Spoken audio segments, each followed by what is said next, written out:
Ang storya ni Carlito at Maria isinulat ni J.V. Maria. Nasaan ka, na mahal ko Carlito?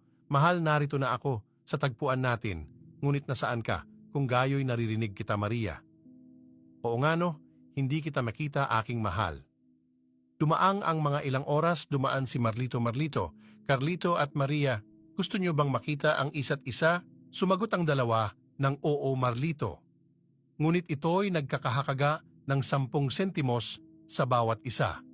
Nagsalita ang dalawa, ngunit wala kaming ganoong kalaking pera. Sumagot ngayon si Marlito. Ganun ba? Kung gayon, pasyensya na sa abala, iiwan ko na kayo. Sumagot ang dalawa, huwag ka munang umalis, may pera kami.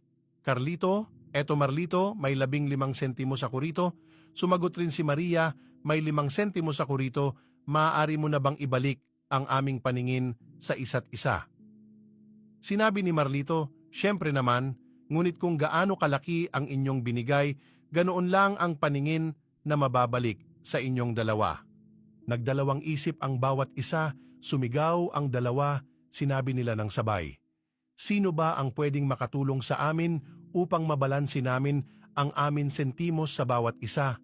Lumitaw ang usok na si Juanito. Naririnig ko ang tawag nyo. Kailangan nyo ba ng tulong upang mabalanse ang inyong sentimos sa bawat isa? At sumagot ang dalawa, upo.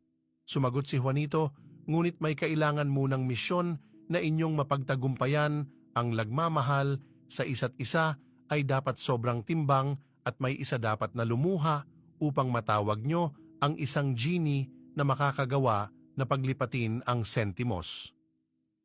Nagdalawang isip ang dalawa hanggat sa may umiyak sa isa sa kanila, lumabas na ang genie na si.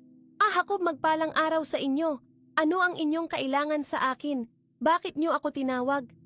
Sumagot ang dalawa, kailangan naming balansehin ang aming sentimos sa 10 sa bawat isa at ang genie ay nagsimulang ipitik ang kanyang daliri ng 5 beses at ang 5 sentimos na nakay Carlito ay nagsimulang lumipat kay Maria